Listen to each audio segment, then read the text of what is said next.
All right. I'm going to move over a little bit because I wrote down a couple of thoughts. First of all, I want to thank everyone for showing up today. In the last year and a half, our country, our city has been going through a terrible and frightening situation. So the fact that this many people showed up in person to support the Honorable Mark J. Moore is a wonderful thing. Number two, I want to publicly thank Joanna Clinton, Rebecca Reinhardt, and former governor, former mayor, and former chair of the DNC, Ed Rendell, for endorsing Mark Moore. When I offered Mark Moore the opportunity, I asked him, I begged him to let me put together an event for him, he said absolutely. And just today, in my office over there in that corner, because I told him, if you're coming here, if you're going to show up in person, I need you to do one thing for me. I don't need no favors. I don't need anything. But a dear friend of mine who works in my building, Dave, over there, I said, I need you to sit down with his son for at least, I didn't even say 2.5 minutes, and try to inspire him, because you never know how someone in those moments can inspire a youth to do great things. I know, because that's how I met Mark Moore. Mark Moore was a member of Salem Baptist Church, my grandfather's church up in Jenkintown. I'm walking through the halls in a high school internship in HR at Blank Rome, a law firm in Philadelphia. He's already in law school, doing his summer associate, getting his job and career together. And I'm literally just walking down the hall. Aren't you Pastor Smith's grandson?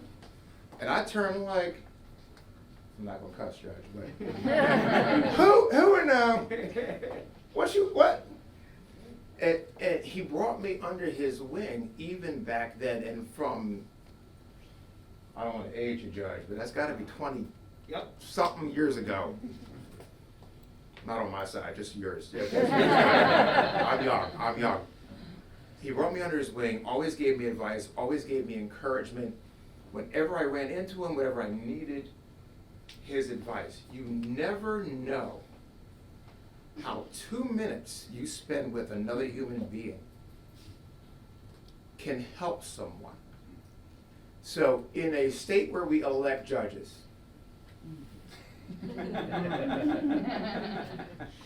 where the judge may hear your case, be it criminal, custody, child support, civil, divorce, the 2 minutes or more that they may try to pay attention to your case, you have no idea how they can affect the path of your life. This man called me out the hallway. He's at Blank Rome. I don't want to disparage Blank Rome. But he had other stuff to do, okay? He had other things to be worried about than me working in HR. I'm just carrying files and boxes and working on the blueprints for the move, because I think they were on JFK, and they were going to Logan Square or something like that. And he took time out of his day and his career, the career that provides for his beautiful wife and his children and his legacy and his church and his Sunday school ministry and his food giveaway ministry and all of that. He took that time away from his life. And all the other people that were depending on him that he truly knew to help me. And 20-some years later, again, your 20 years, not mine, here we stand. So now I'm going to read my notes now.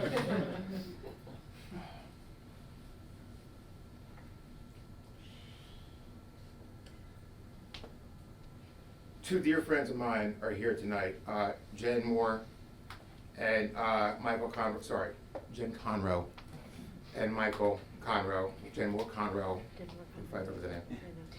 They have a lake, lake house out in Jersey. If you ever seen a rock in the middle of a lake, you notice how the water flows around it, right? So what does it mean to be a rock in the water? First of all, you have to have great foundation. Faith, family, fairness. You need to be steady because you're grounded